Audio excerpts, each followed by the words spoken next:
We have a quick weekend, just 36 hours to experience the very best of what New Orleans has to offer. Can we do it? Join us as we take on the Big Easy. I hear that train whistle blow. When people think of New Orleans jazz, two names often come to mind: Buddy Bolden and Louis Armstrong. Bolden is widely regarded as one of jazz's earliest pioneers, though tragically, no known recordings of his music survive. His home still stands at 2309 First Street in New Orleans. Nearby once stood Funky Butt Hall, where Bolden's band became legendary and helped give birth to a new sound. Louis Armstrong would later take that sound around the world, becoming jazz's first international superstar. He grew up nearby on Perdido Street, although his childhood home is now gone. But between these two giants stands another remarkable figure, Ferdinand Joseph Lamoth, better known as Jelly Roll Morton. We're minutes from the French Quarter, and this is the home of Jelly Roll Morton. He was born Ferdinand Joseph Lamoth in 1890. He is by many considered the founder and the first person to develop jazz music. He certainly is the first one that ever charted jazz music to paper. He was known to play the piano, that was his instrument. Had kind of a very interesting life. Through him, jazz music found the world. Jelly Roll Morton remembered the pioneer who came before him, composing Buddy Bolton's Blues in Bolden's honor. Then in 1938, Morton gave us something even more extraordinary. He spent more than 8 hours with folklorist Alan Lomax at the Library of Congress, playing piano and telling stories about the early New Orleans and the birth of jazz.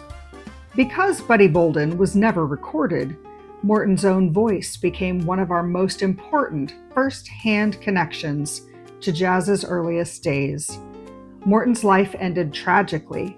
After being stabbed in Washington, D.C., he reportedly faced delays receiving medical treatment because a nearby hospital would not admit Black patients.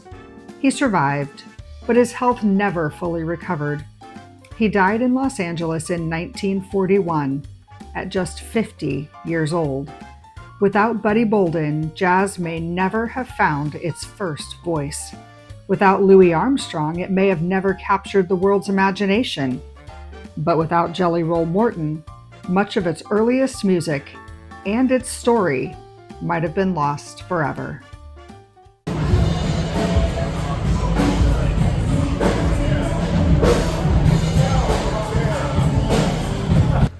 We're just off Bourbon Street in downtown New Orleans. This is regarded as the best restaurant in the city, GW Finn's. We're gonna go in and let you know if it's any good.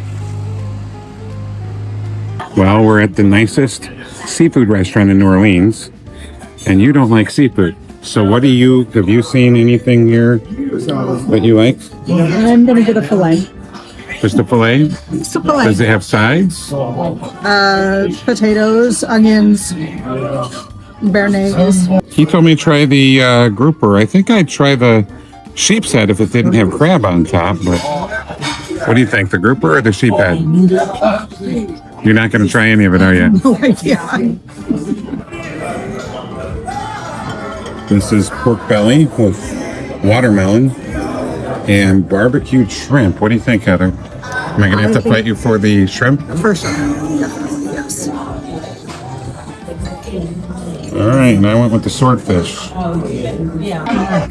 How's the pork belly? So good. That's really good. What do you have? I have a fillet and asparagus and fried onions and some sort of potato. Looks good. What do you have? So I went a little different. I was going to go with some grouper, just something safe, but I ordered swordfish. And then there's some fried shrimp and mashed potatoes. So I'm full from the appetizer, so this is just about the right. What does it mean when my wife is sitting with an empty plate of seafood in front of her? What that means is she didn't finish her portion, We swapped plates and I ate both. That filet was almost tasted like as juicy as a ribeye. That may have been the best filet I've ever had too. It's just delicious. We are in the heart of the French Quarter, and the art and architecture is stunning. If you look up, we've got all these beautiful balconies with the statues, some ferns, plants. It's gorgeous.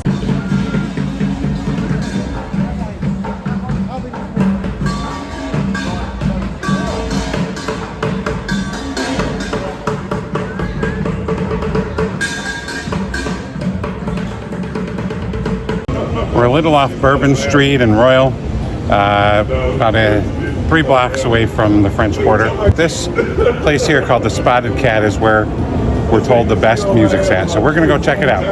More to come.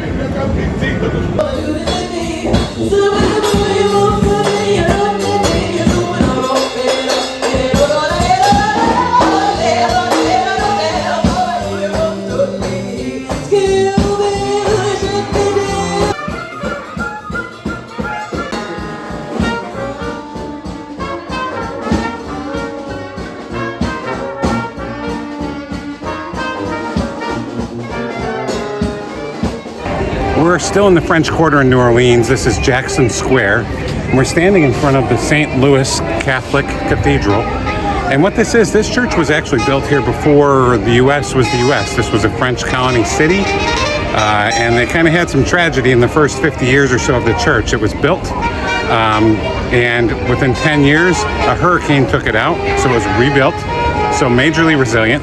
And then about 20 years after that, a fire took it out and they rebuilt it the third time. And knock on wood, I think that was 1788. But ever since this church has been here, it's a place of worship still. In this square, there's the church, there's a government building, and then there's a museum for Katrina.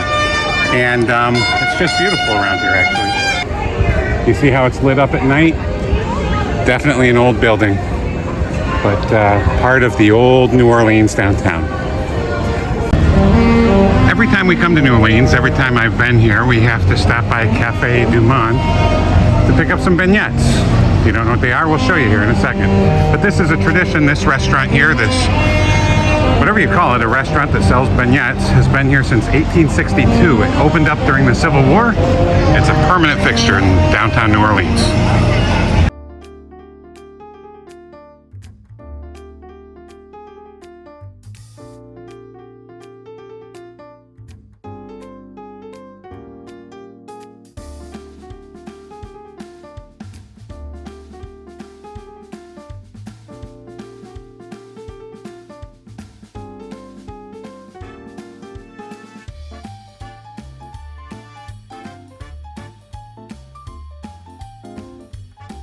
Okay, honey, so what is a beignet? A beignet is a basically fluff full of fried dough covered in powdered sugar. All right, let's see. Oh boy. Talk about the antithesis to a keto diet. Is it good? Is it? Well, honey, if you need more sugar, they have a whole jar of it right here. But this is New Orleans tradition. This is their long-term. Everybody who comes in here stops at Café du Monde. This is their famous beignet. Bon appetit. As we come to the end of our journey through New Orleans, there's a verse from Psalm 145 that seems especially fitting. And it says, "One generation shall commend your works to another, and shall declare your mighty acts."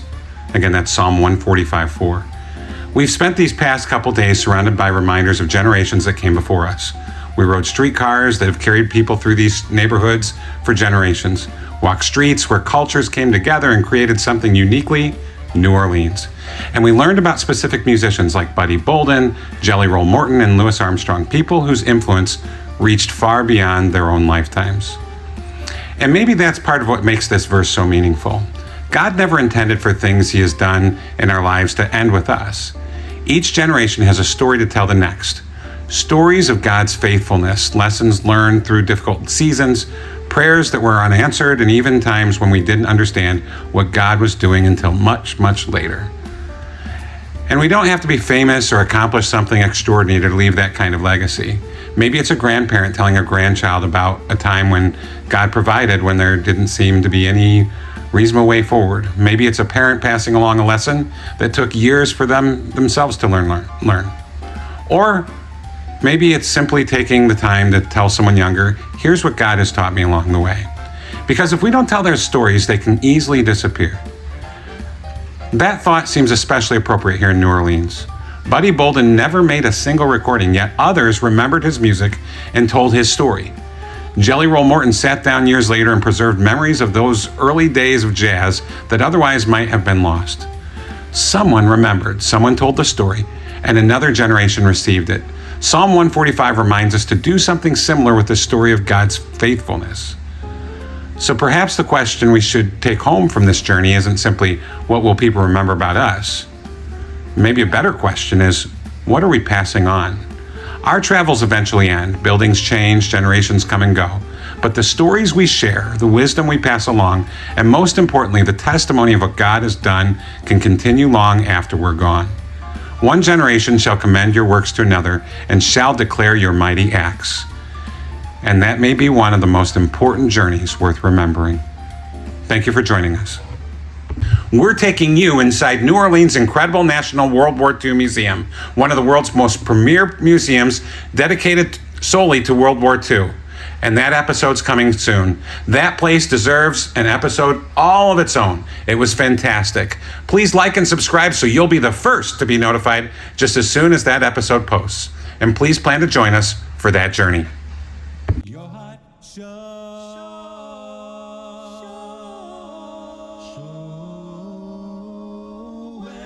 We hope you leave this journey with more than memories of a place.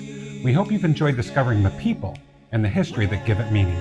Please like and subscribe to our pages on YouTube, Instagram, Facebook, and X to see our latest journeys and to help other fellow travelers discover our channel and become part of this growing community. If you have an idea for a future journey, leave your suggestions in the comments below. May God bless you and keep you safe wherever your journey leads you. We'll see you down the road when we meet again.